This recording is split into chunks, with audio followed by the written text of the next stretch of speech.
got it. Hi everyone, it's Heidi, Downtown NorCal Live, and it's wine time on a Sunday night instead. I am away on vacation, but I am just coming to you with that message. So I'm going to be talking about what I'm wearing, really, what am I wearing, what I'm drinking, and the latest for Downtown NorCal. I'm drinking a Hendry Cabernet Sauvignon 2005. This is a gorgeous wine.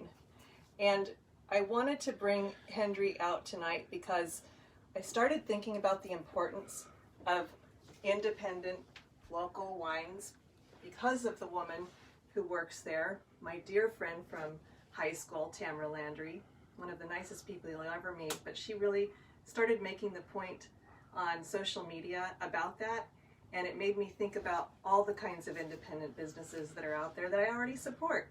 And when we talk about wine, it's really important to think about the quality that's in your glass rather than corporate profits.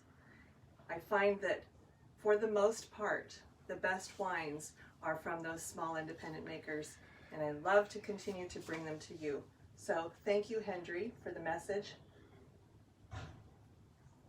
and for your delicious wines. What am I wearing? Well, this is from Woodworm Party Store in Capitola. And someone is starting a motorcycle outside. Thank you so much. But if you have a party store, if you're lucky enough to have a party store in your community, please support it. They're there year-round, and it's not just about Halloween. They're a dying breed, but when they're successful, it can really enliven your community and give you great things to do. So support your locals. The reason I'm dressed like a superhero was originally a plan because I wanted to draw attention to the superhero qualities of our small independent businesses. But then something very sad happened, and I don't care what your politics are, I'm going to talk about what it meant for women. Ruth Bader Ginsburg, Justice Ginsburg, passed away on Friday. And I want to bring attention to the fact that women make up most of our small independents.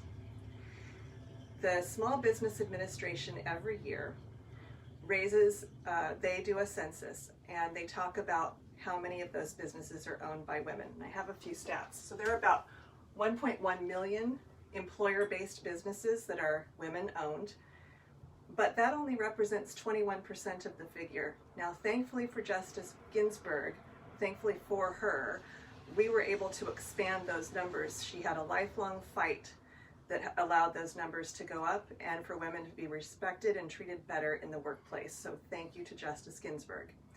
However, we have a ways to go. And while we're on the topic of those small businesses, that survey came out in March, which of course is ironic because that is when we all started to go into the shutdown during the pandemic, and we're still there. So I don't know what those figures are now. I suspect they are smaller, and we must pay attention to that because we know that women are being disproportionately hurt in the pandemic as caregivers, as teachers, as business owners, and they're expected to do even more. So please think about it. With reference to any small business, restaurateurs, retailers, I just want to say you all are superheroes. And that's why I wanted to wear this, because everyone needs to take the time to appreciate you for what you're doing. You don't get a day off. You don't even get a moment off. I know you're doing your best to keep your businesses alive, and we really appreciate your attempts to continue to support our communities. So thank you. Every one of you deserves a cape.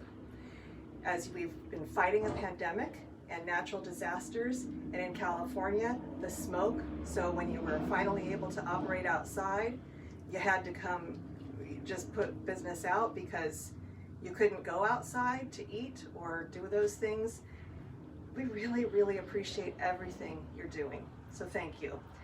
As for this week, the interviews I conducted included a woman-owned business that went out of town. I started the week by going to a well-stocked home. They closed on Friday. I'm sad to see that business go. The other interviews included Mermaid Sushi at the Davis Co-op, Logos Books, that's a used bookstore in downtown Davis run by Friends of the Library, an all volunteer operation supporting the community with their reading needs.